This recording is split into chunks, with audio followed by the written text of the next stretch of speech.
Good morning guys. Ayun, ngayong umaga na naman, itutur ko na naman kayo sa aking mini garden. Ayan, introducing my kangkong. Alam ko nakita nyo na to pero dati dalawa lang, ngayon tatlo na.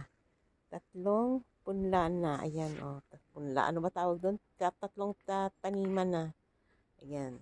So, bago yan kasi nung nakaraang 4 days ago, inano ko yan sila, inani ko, ginawa kong adobong kangkong, and then may bago akong tanim na ito yung sili ko. Yan. 1 linggo na yan na transplant. Ito yung aking mga talong namumulaklak na. Yan. Ayan, mga talong ko namumulaklak na sila. Ayan. 3 puno dito, doon sa kabila 3 din. Tapos ito yung bago kong tanim na okra. Ayan, tumubo na. Ayan. Yung dalawa wala pa. Tapos ito, talagang tumubo na sila. Ay, bakit parang hindi maganda yung pagkatubo nitong isang ito? Ayan. Tapos yan, magandang tubo. Sana magandang tubo. Ayan yung aking okra. Ito yung bago kong punla na saluyot. Saluyot ito. Ayan. Tapos ito yung iba kong talong sa maliit na pot. Pag maliit na pot, maliit din pala yung talong.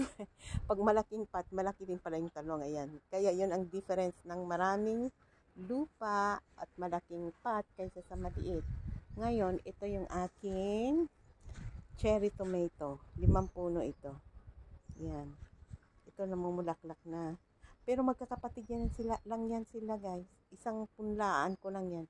Pero ito ang bilis niya kasi dito ako nagpunla, hindi ko na siya tinanggal. Kaya ang bilis pala lumaki pag hindi mo tinanggal hindi mo siya kinalaw.